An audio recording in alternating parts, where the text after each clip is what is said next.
When I was writing my thesis, little did I know that AI would have existed. Little did I know about language levels. I learned so much after actually achieving my C1. I always imagined that a C1 would mean you're speaking just like a native speaker. Fun fact, it is not. It is not the case. So today I wanted to share with you how I became a C1, which were the struggles, and why is it difficult to become a C1? Because it's not like being a native speaker. If you don't know me, hello, my name is Paulina. I'm an Italian and Polish native speaker. My main language is Italian because that's the one I've been studying the most and the most deeply. But I've also acquired Polish thanks to my family. They've always spoken Polish with me. And now when I was an adult, I said I want to reach a very high level of English and a very advanced one. So I attended English philology. In Poland, this is a very popular uni faculty, to be fair, because I'm currently in Poland. Here, it's more about deepening your knowledge in one language. So you could choose French philology, Romance philology, German philology, Italian philology, English philology, etc. I decided to go for the English one, and it was an incredibly eye-opening experience. If you want to go to university abroad, or maybe you want to study something which requires English, you're usually required a B2 or even more a C1. It's not like you stop in the middle of the street, a random person tells you, hey, what's up? And they start talking to you. Frequently, that's not the language you're going for. Think about it. Maybe it's a stereotypical example, but if you go to a small village, people speak their native language. So, for example, imagine an Italian native speaker speaking their dialect. Ti ricordi? L'aria di Napoli fa bene. Ah, sì? Sai c'è del video? Fa bene, vedi da Napoli. That's not what the C1 Italian exam is about. You're not asked to be super familiar with the dialect and speaking like that. It's more academic. You need vocabulary that's not very frequent. I have learned so much about the English culture before actually achieving the C1. So I always make a distinction between C1 language, C1, C2 exams, and the language required, for example, to travel, the language required to socialize. My bigger struggles with the C1 level were the fact that a lot of it, you need to formally sit down and study those expressions. And I think about loads of idioms, loads of expressions. I remember vocabulary lists, idioms, proverbs, phrasal verbs that I have never encountered in my everyday life. So I'm going to read on the Cambridge website things that this qualification helps you with. You can follow an academic course. So if I choose to travel and go abroad and study in a university, I can do that because I have a C1. With a B2, you usually cannot do that. Depends a lot. Communicate effectively at a managerial and professional level. I had to choose some kind of deeper specialization. So I opted for business and administration. So I also have a background in management, business. You can participate with confidence in workplace meetings or academic tutorials and seminars. For me, sometimes understanding difficult English, it's easier than understanding Polish.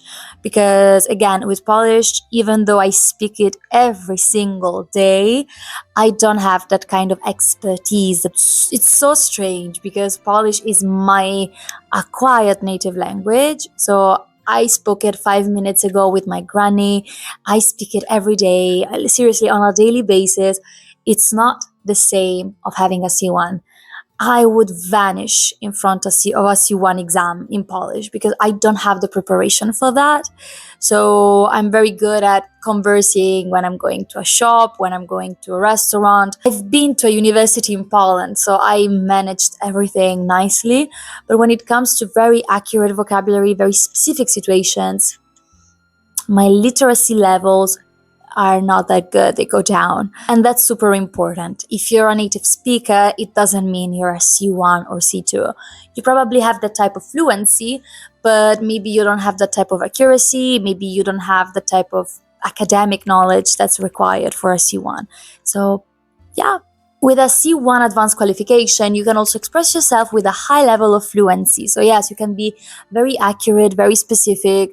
I remember writing many essays when I was at uni, and I managed to express some very deep feelings over there. You feel pretty at ease with the language, you feel confident, you have mastered many, many aspects and facets of the language.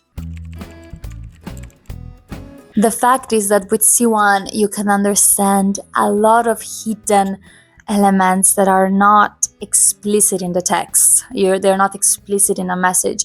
You can understand lots of what's implicit. You master pronunciation, you work a lot on, again, collocations, phrasal verbs, and this requires so much time. I always get asked, how long did it take you to master English and to get a C1 level? It took me years. It took me years of attending uni as if I were living in an English-speaking country, in Australia and New Zealand. I was speaking English every day. So I was studying a lot as well. I studied day and night. It was very intense.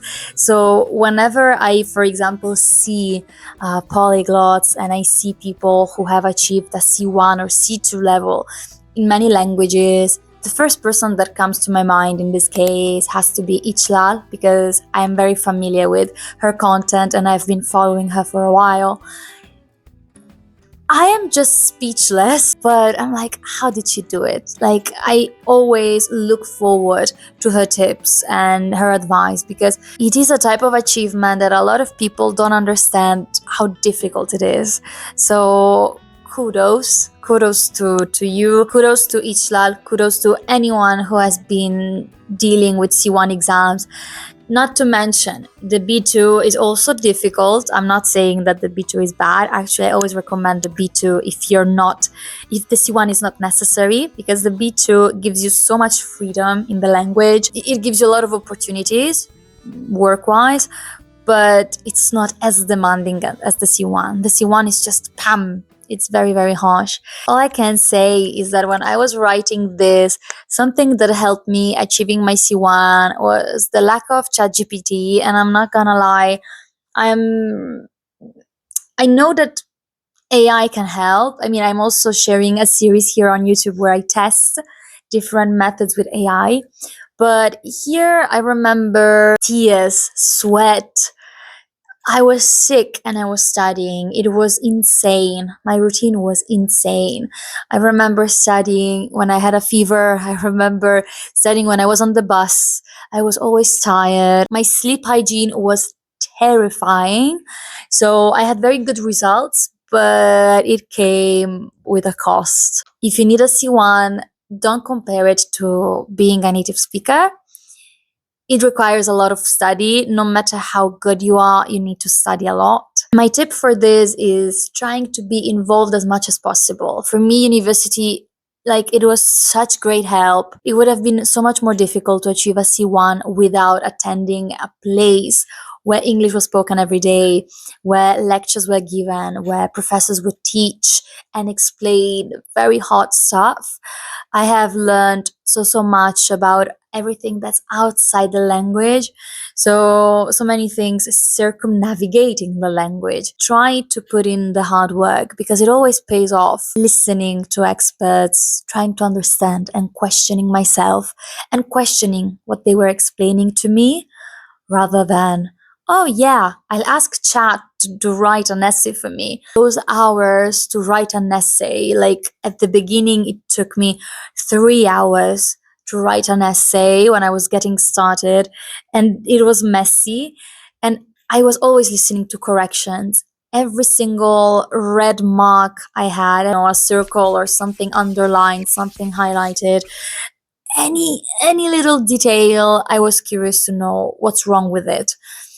I've always tried to be better than myself. As a perfectionist, I was very mad at my mistakes, but they were the ones that have taught me the most. So yeah, let me know if you have ever tried to achieve a C1 level, or if you have a C1 in any language. Please let me know. I'm very curious to read the comments. If you have been dealing with the C1 exam, let me know which were your struggles. Thank you so much. I'll see you in my next video. Bye!